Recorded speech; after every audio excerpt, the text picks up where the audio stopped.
I inherited one thing from my dad when he passed away almost a year ago, and honestly, it's perfect. We had a complicated but close relationship over the years. He lived in Florida and I lived in Washington, so we only saw each other every few years for short visits when I'd come to Florida. But one thing he always instilled in me was a love for classic cars, and I was always around them. We always joked that he'd leave me a Corvette someday because they were my favorite.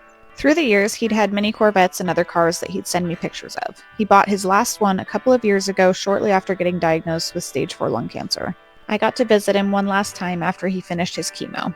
We spent the week together at his house, but we never got the chance to have the hard conversations like we should have. And he never actually got to drive his last Corvette. He was suddenly hospitalized 6 months later. I made it there just in time for him to know I was there, and then he was gone. But my stepmom honored his wish, and we shipped the car across the country even though we had no idea if the car even ran or would have a bunch of problems. We discovered it does in fact run well and has no major problems. I didn't have an attachment to it until we drove it for the first time, and all I wanted to do was call or text my dad to tell him. Now it feels like this car is him, and it's the closest I can get to having him in my life again. Suddenly we're going to car shows, and it's made me feel connected to my dad in my childhood in ways I haven't in years.